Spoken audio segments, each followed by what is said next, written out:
Hi.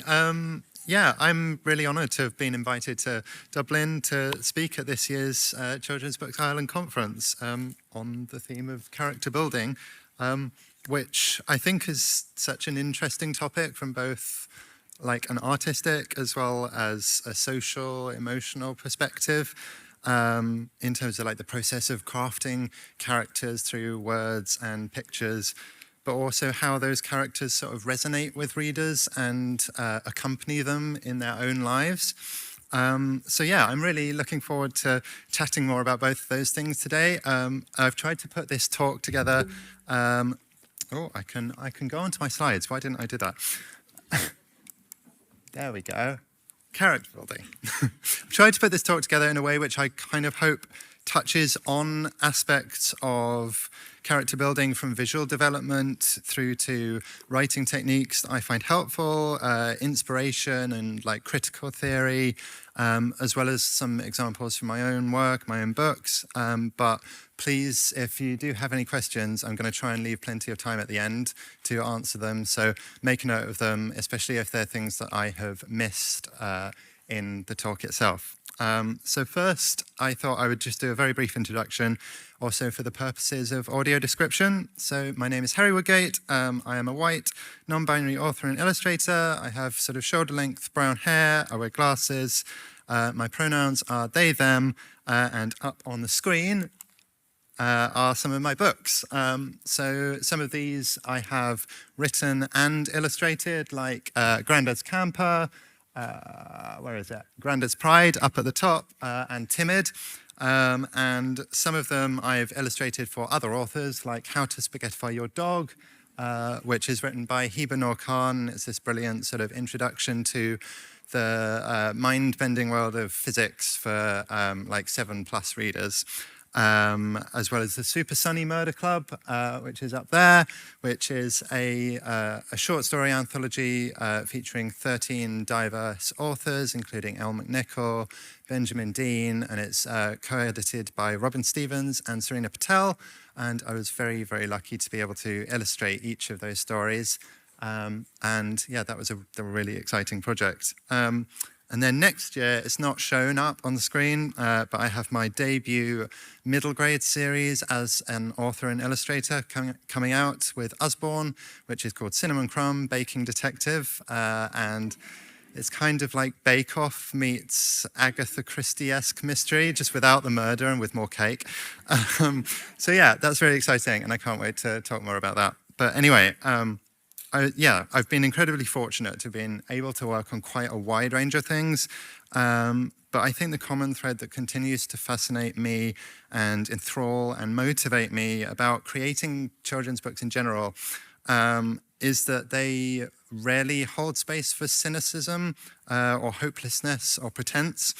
I think a big part of this is that young readers can be incredibly discerning, often more than we give them credit for. And they're unlikely to put up with books that speak down to them or refuse to meaningfully engage with the full breadth of their imagination and emotional experience. Sorry, I've written this all down, so I'm just trying to keep line with what I've got. And by comparison, I think as adults, we're perhaps more likely to bear with a book that is quite, that can be quite ensconced in pretension or obfuscation or sometimes abject misery. But I'm not sure that's something you can get away with in children's literature. And at their best, I think children's books capture, without artifice, something essential about what it means to be a person. Joy, silliness, anger, grief, hope, humor, and creating them, therefore, demands that of us as writers and illustrators too. And it's writing and illustrating, I often think, is a process of continually and consciously interrogating the structures and the world that you've been brought up in and how that's shaped your character. So yeah, very mindful. Where I'm going to start today is what I've called a creative compass. And this is sort of based off a piece of advice that somebody gave to me whilst I was at university. I wish I could remember who it was, so I could credit them. But essentially, it was to come up with like a mission statement or a one-line summary of your personal brand, or in less obnoxious, like commercial context, what it is you want to achieve with your work. And so for me, I really want to create books which inspire kids to be kind, compassionate, curious, creative, and proud of what makes them unique, or confident for the sake of alliteration. And this isn't exhaustive or prescriptive, but these are just themes that I often find myself returning to over and over again in my work. And coincidentally, they line up with a lot of the research in book trusts, benefits of reading. So they talk about, they highlight the positive impacts books can have on self-esteem, imagination, building empathy, educational and social mobility. One oft-quoted thing is that reading for pleasure is the single most important factor in children's future success. I think that was the OECD in 2002. And all of these things are incredibly character building for young people. And equally, in terms of crafting characters, what I find useful as a writer and an illustrator is that each of these points offer up questions and lines of inquiry for me to explore visually and through writing. So is it a character's curiosity that kickstarts a narrative, or is it a lack of confidence that creates a narrative conflict, or something that they need to build in themselves and resolve by the end of the story? How might a character use their compassion or creativity to solve a narrative problem? What kinds of compassion and curiosity and confidence and creativity do we need individually and collectively to address the social, environmental, political issues that face us all today, and what structures exist that might impede or limit those things, and how can we break them down? So the first step for me in creating characters is often, not always, but often visual development. I am an illustrator first, so this is the thing that I'm always drawn to: how things look, how that tells a story. And I've tried to sort of break this down into what I think are three key components that I feel are essential to developing the visual language and visual identity of my characters. So these are shape, expression, and gesture. So a good example of shape, I think, is the lion in my book Timid, because my instinct artistically has always been to gravitate towards the representational rather than the abstract, but actually simplifying things down to their basic shapes can be a really great way of allowing emotion and character to shine through in an illustration. Essentially, like, once you alleviate yourself from the responsibility of accuracy, illustration becomes this playground, and you can inject such a sense of fun and creativity into your work. Likewise, oh, well, there you go. These are this is the lion. So it's very sort of simplified compared to the way I normally draw. Likewise, this is Little Glow, a book that I illustrated by an author called Katie Sahota. It's about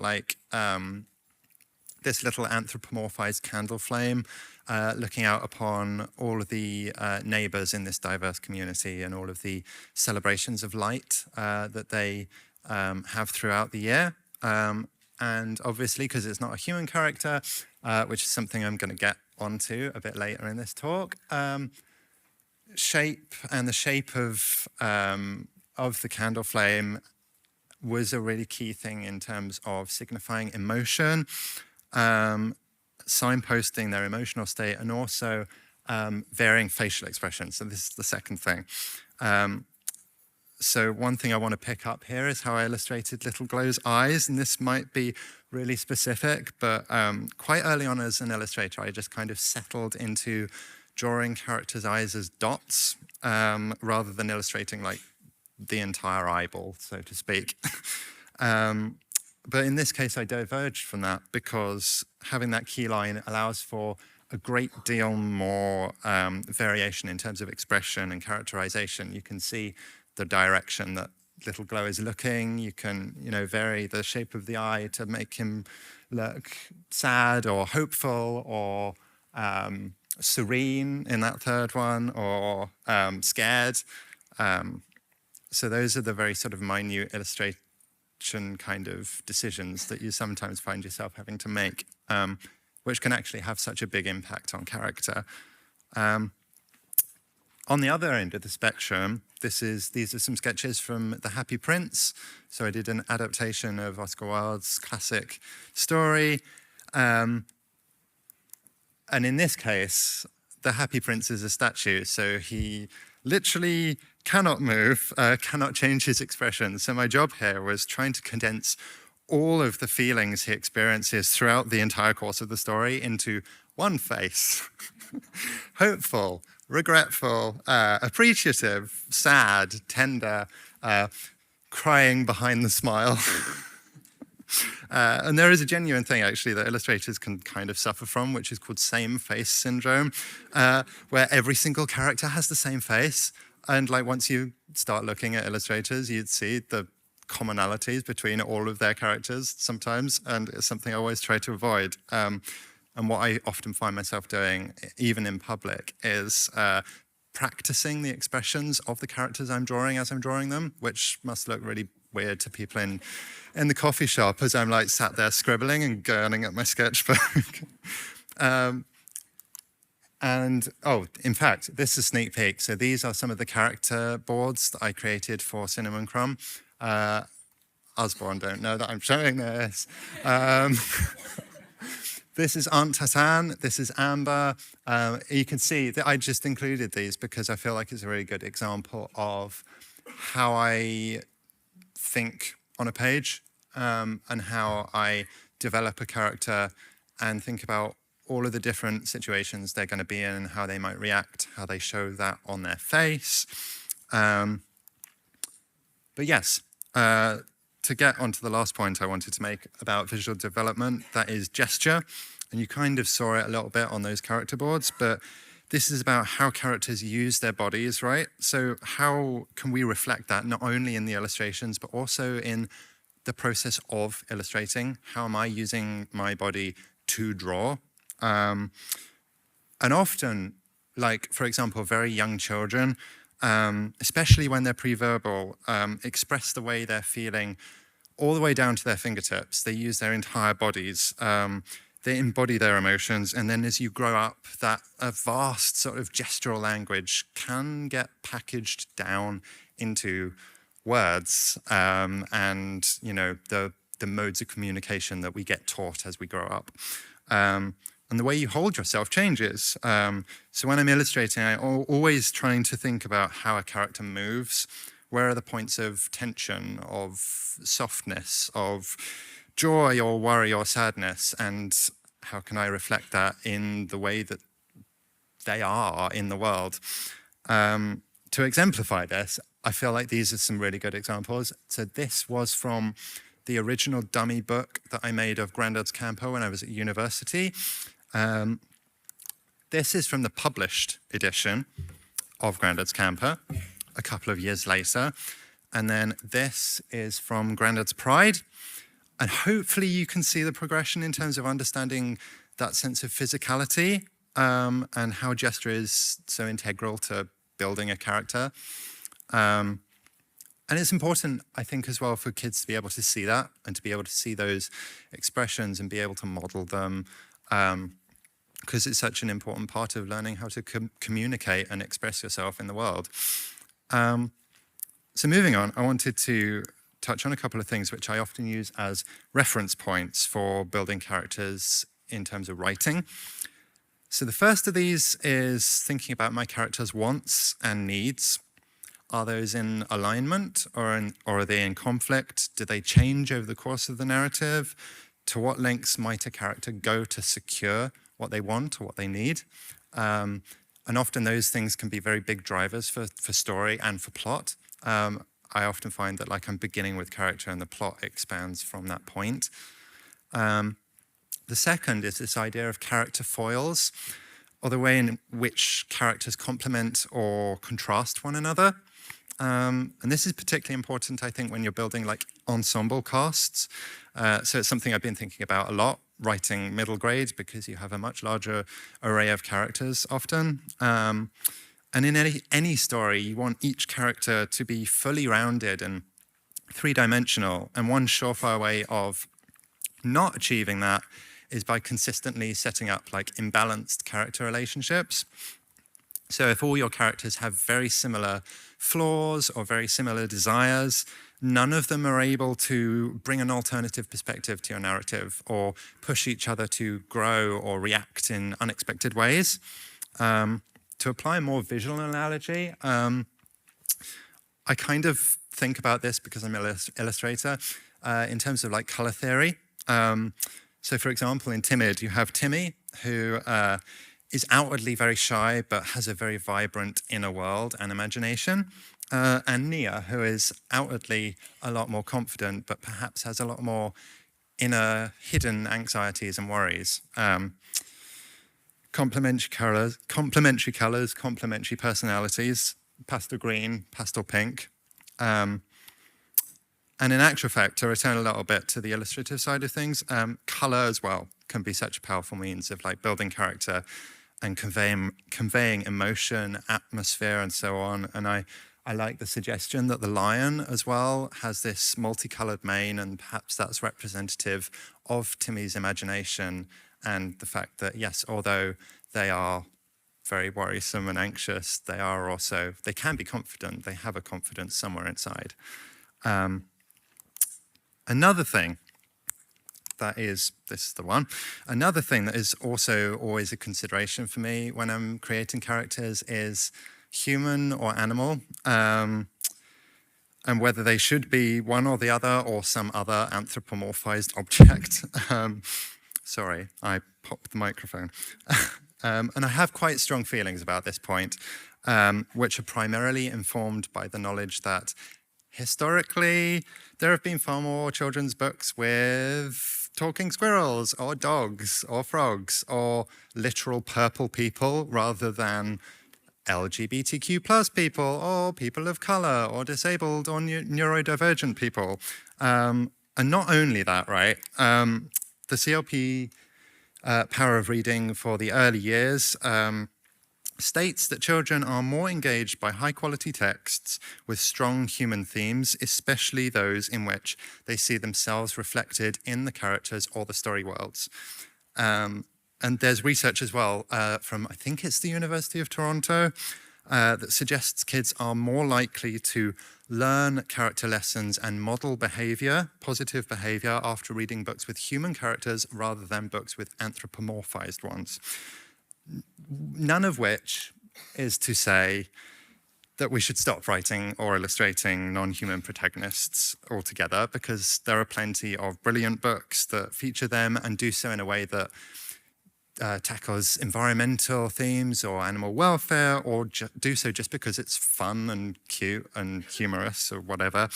It's just that for me, I find myself drawn to human characters anyway, how we interact, how we think.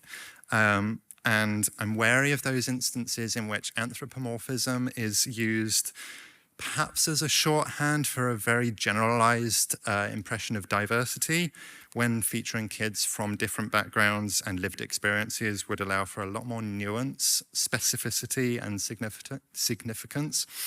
But one way I do approach this actually, however, which is why I've got the lion again, is by using non-human characters as metaphorical or narrative framing devices. So in Timid, the giant multicolored lion, as I've already described, is representative of Timmy's anxiety, but perhaps also their colorful imagination. Meanwhile, in Little Glow, the character of the flame provides us almost literally, because they're in a window of a house, a window into the lives of this diverse community and the celebrations that they have throughout the year. and their heritages, their different family setups, their religious and cultural identities. So in that sense, it's a useful narrative device.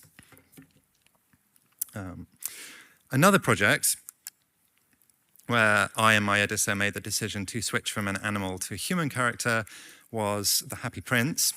So in the original, the character of the swallow is an actual swallow who is going to migrate south for winter. But by making that character a young boy who has come to this foreign city, still somewhat fantastical because like he's got wings and feathers, and normal kids don't have that, sorry. We were able to explore a whole set of questions afresh, like it was the first time reading this book, and foreground the human dimension of that story in what I hope is a contemporary, open-ended sort of way. It was very much about like asking questions rather than trying to answer them. So like, what does it mean to belong to a community, to a place?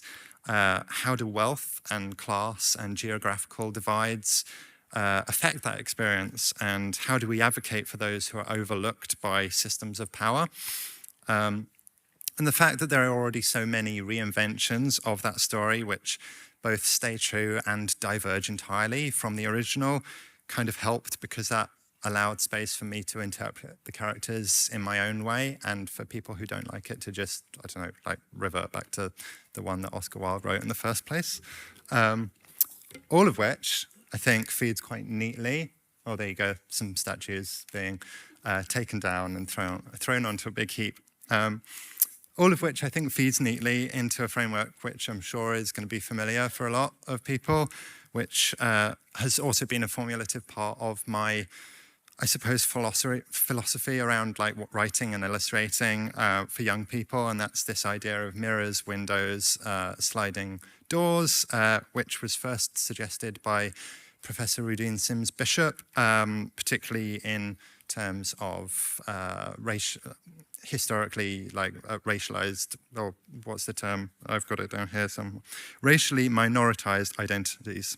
And she said that children's books serve as mirrors for children's own experiences, windows into the lives of others, and sliding doors to allow readers to temporarily inhabit the perspectives and worlds that might be different to their own.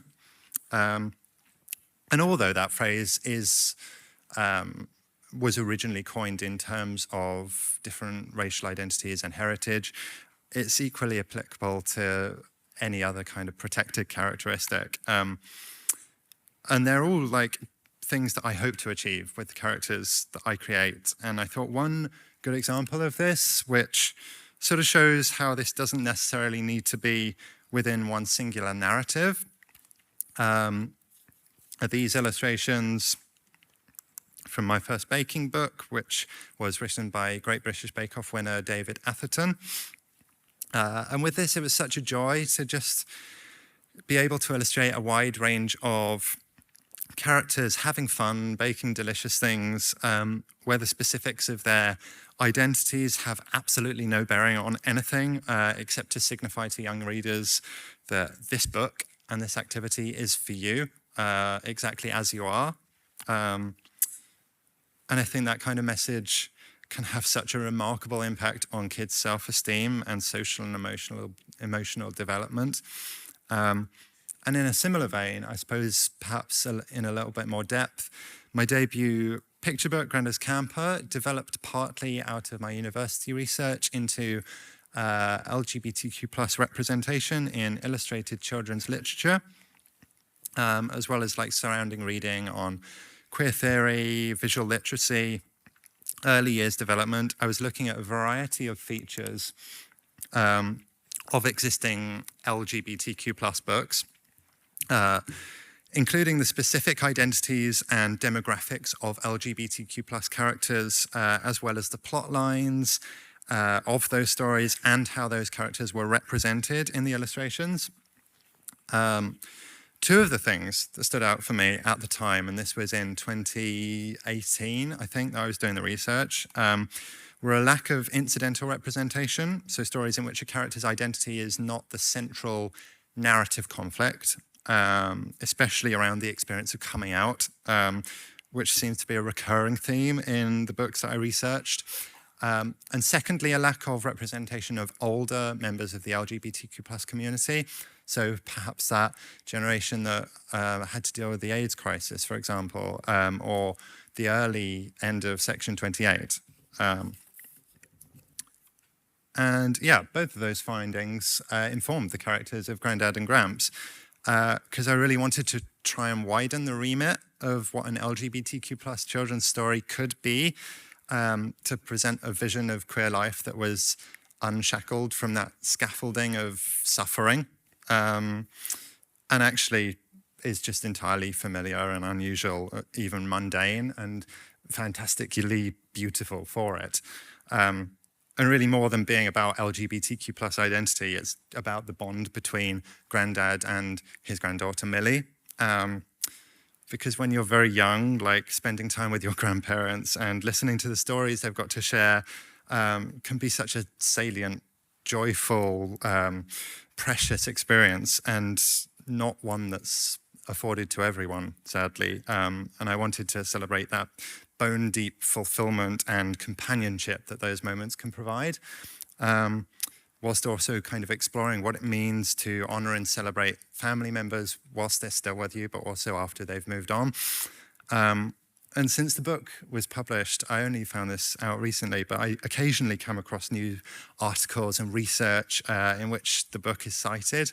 Same sorts of things that I was looking at when I was doing the research at university, which is really cool. But there was one study published earlier this year, and I can't remember where it was from, unfortunately, but it caught my attention because it was looking pretty much what I did, the narratives of recently published LGBTQ plus children's books. And of its sample, a substantial majority of titles still featured identity-based plot lines, and within that majority, about half were still coming out stories. And Grandad's Camper was one of only a tiny handful of books that they surveyed in which the plotline did not orbit around a character's identity.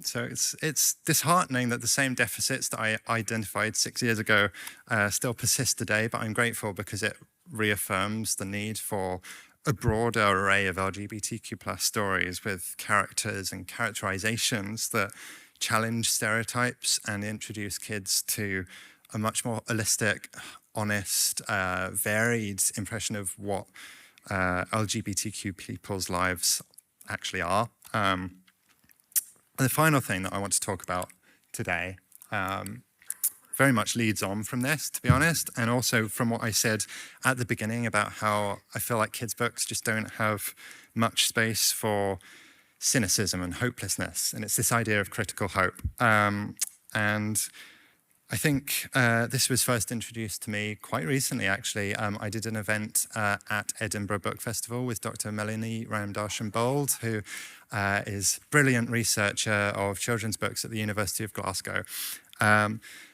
And this concept has its origins with a Brazilian educator and kind of the founder of critical pedagogy, Paulo Freire. And it's been built on by numerous others with numerous different definitions throughout the years. But my understanding, especially in the context of children's books, is that to be critically hopeful is to be conscious of the ways in which inequalities and injustices manifest and are sustained by power structures, and to acknowledge how these influence our emotional, social, cultural identities and ways of being in the world, whilst also being able to creatively and empathetically envision something better, as opposed to naive hope that things will just get better on their own, and we don't have to do anything about it. And what in actual fact, I've added a little note on my script.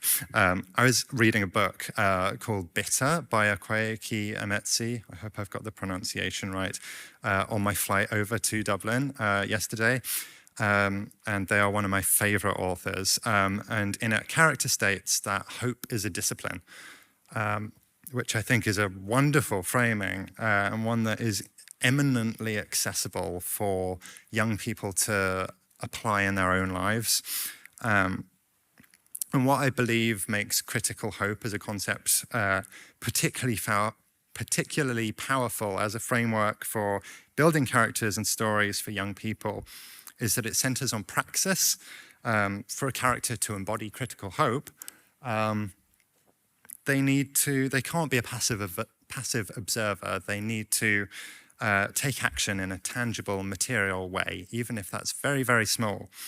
And for children who are so readily underestimated and part of a demographic that have very little political or economic currency in the world, and perhaps very little sort of feeling that they have the ability to materially change things.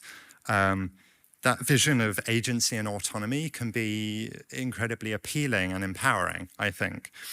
So one of the questions that I often try to think about when I'm creating characters is who is in control of the narrative? And when it's a kid's book, I think the answer should always be the child. Even if they're not in control of the things that are happening within that narrative, they're in control of where it goes and how they react and what they do about things. Giving that agency and putting it in the hands of kids and readers, I think is really, really important. And so these ideas were very much at the forefront of my mind when I was creating the sequel to Grandad's Camper, Grandad's Pride. And this was a book that I very much created from a place of critical hope, looking at the state of LGBTQ plus rights and representation and media coverage in the UK and overseas, and wanting desperately to make something joyful and galvanizing in contrast to the toxicity whipped up by bad faith actors. You know, I could talk about statistics from Stonewall that show a 186% increase in transphobic hate crime over the last 5 years. 2023 research from Just Like Us that showed that young LGBTQ plus people from unsupportive backgrounds were more likely to experience suicidal thoughts, panic attacks, more likely to never or rarely feel hopeful, optimistic about the future, or close to other people, which I think is heartbreaking. I could talk about the recent Index on Censorship's findings that over half of UK school librarians they surveyed have been asked to remove LGBTQ plus books from their school libraries, or the 4,240 individual titles the ALA recorded as being challenged for removal from public libraries in the US, which is the highest recorded figure that they have had since their records began 20 years ago, and is a 65% increase, of which, guess what, is on the list. You know, I could talk about the fact that even though most of my years at school came after Section 28 was repealed, it wasn't until university that I started seeing LGBTQ plus characters in children's and YA literature anywhere near to commonplace. But more than any of those things, like, I'm never going to show that side to child readers, to young readers. I wanted to show a group of characters coming together in solidarity and community and celebration, and to create a space for kids and families not only to feel welcomed, respected, included, but to find reassurance that they can be in command of their own narratives and enact positive change. So ultimately, although Grandad's stories about the Pride parades that he went to with his late husband Gramps provide some of the historical context and a little bit about the meaning of Pride as a protest and celebration movement, it's his granddaughter Millie that suggests that they make a Pride parade in their own village and kind of inspires them to look to the future. I think it's really important for kids to see that, and that they can be the ones who can do something and make things better. It doesn't have to be their responsibility, but they can step into that mantle if they feel safe and able and comfortable to do so. Likewise, when I adapted The Happy Prince. The first change that I made, I remember the meeting I had with my editor, was to not have the character of Swallow die at the end. So in the original, and it's a typically like Wildian move to have characters try and enact this positive change and then see no reward. That's just his humor. But it seemed horribly unfair to me that he and the Happy Prince never got to see the fruits of their hard work, the positive impact that they'd made. And perhaps in the original, there is no lasting positive impact. But again, I wanted to suggest that maybe there could be. So to finish, I think it's a Maggie Smith poem that talks about good bones. About, it always makes me cry, that poem. About looking at the world and saying that it could be beautiful, that you could make this beautiful. Why do I always do this at talks? And that's kind of outlook and resilience that I want to impart onto the readers of my books, to inspire them through the characters that I create. So in the words of Charlie XCX, maybe the apple's rotten right to the core from all the things passed down from all the apples coming before, but what if we could plant the seeds? And maybe it might take a lifetime, but maybe we might see it come to fruition.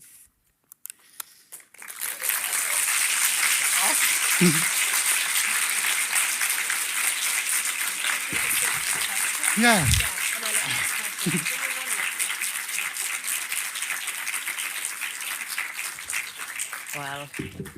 Well done. That was fab.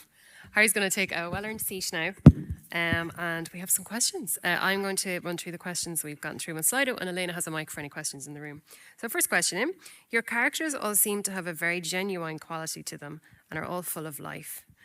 Do you draw from life? Is it a bad admission to say actually not as much as I probably should or would like to?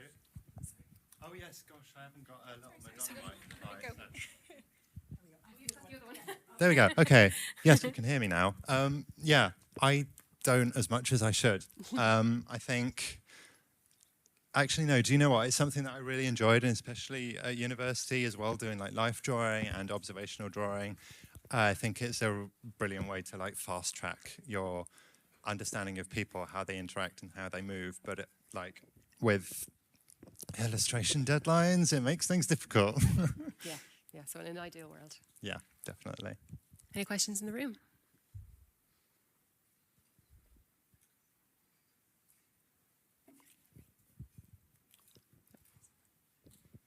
Hi, Harry. With The Happy Prince, was that something that you were asked to do, or was it something you sought out to do? Yeah, so this was with Anderson Press, who had already been my publisher for Grandad's Camper and Grandad's Pride, and another one of their editors, Eloise. She was the one who suggested it to me and gave me the option of like, do you want to illustrate this? Do you want to adapt it? Do you want to just illustrate the original? And yeah, so it was a conversation between the two of us and what we sort of, what aspects of the story we were drawn to and which things we might want to put a new spin on if we had the opportunity. So yeah, they asked me, but then it was kind of this collaboration between the two of us and also Jack, the brilliant designer, in terms of how we created a new version of it. I have a comment and a question. The comment might make you cry again. Thank you for representing the LGBTQI plus community in such a beautiful and positive way. I wish I had access to books like yours from growing up. Thank you. And then we go to the question. When you have a strong message of hope to convey, is it hard to avoid being didactic or heavy-handed or slogan-y? Yes, right. So in actual fact, this was something that I did wonder about, like writing about as part of this talk. And there is definitely a balance, I think, to be had between like didacticism versus perhaps earnestness, I think is maybe the thing that I try to aim for instead. Actually, I was reading Catherine Rundle's New York Times piece that was published, I think, today or yesterday. And she says it's bad manners, incredibly bad manners, to just hand children a moral. And I very much agree that it should never be about talking down to kids and saying this is how the world should be and this is how we do it. I think it's about presenting a vision of how you feel like things could be better, and putting the again, agency and autonomy in the hands of the reader to encourage them to ask the questions and make the connections that they need to in order to take that forward in their own lives. And I hope that that's the way that you can avoid being too didactic. I have another one here. Do you think there is any place for identity-led or coming-out stories in contemporary children's literature? So much of what already exists is very sad and negative. Yeah, definitely. Those stories of, like Grandad's Grandad's Pride, rather, is an identity-led story. It's about pride. Pride is an identity-led protest. It's about like asserting who you are and asserting the rights that you should have by default. So absolutely, there's a need, and there is space for those kinds of stories. It's more just about saying that those are not the only ones. And perhaps there are other things that have been overlooked because it's very nice for a majority group to define a minority group by the context of its suffering rather than anything else. And there are queer stories, and there are, like South Asian stories or neurodivergent stories that are about just the authentic experience and the joys of being part of that community. So it's the same sort of thing, I think. No questions from the audience, because I have a good few here. Go ahead, Eva.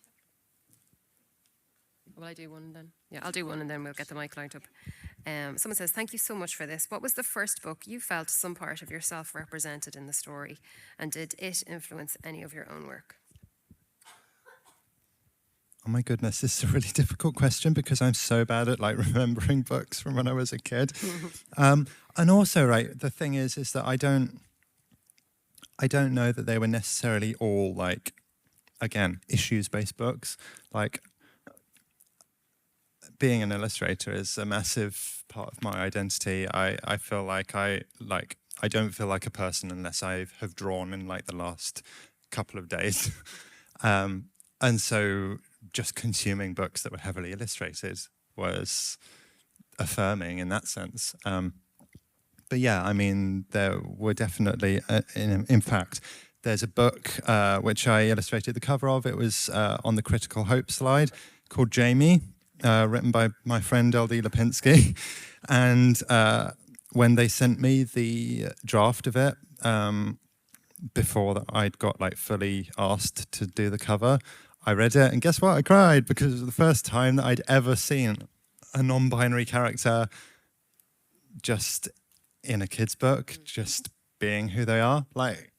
It is life-changing, especially if you are that age, and God, they're so lucky. Sheena. I basically was going to ask pretty much the same question, so you've kind of answered it already. Thanks.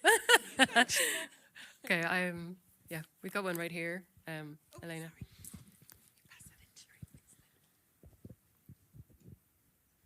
Hello. First of all, thank you for giving us our first crying moment of the conference. There is generally 1 to 7 every year. We find it very cathartic. But I wanted to ask, obviously what you illustrate and what you write and work on is extremely personal. And in the climate that we're in now, which is just scary, how do you separate what is your business and your livelihood from what is so intensely emotional, especially when you're working with young kids who are, when you think about it too hard, dealing with the world without any of the context that we have? I don't know that I have an easily kind of parceled answer to present for that. I think and I have obviously like had my fair share of nonsense to deal with from various directions. But I think it's just a case of like trying to find community with other queer people, for instance, but also other authors and illustrators and your publisher and your agent and your family and friends. And then just kind of giving yourself the space and the rest to then be able to present the best version of yourself to kids and to readers. Because I am never, like, it is a promise that I've made to myself and to anyone who reads my books, I'm never going to put that on them. I don't think that's right. I think that, like, my position as an author and illustrator is to be able to hopefully take some of that and then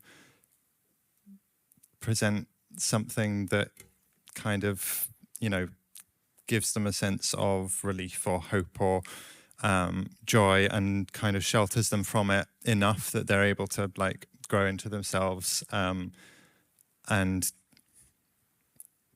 inevitably have to deal with it themselves, but perhaps they'll then have the armor and the support network that they need, and some of that I think comes through books.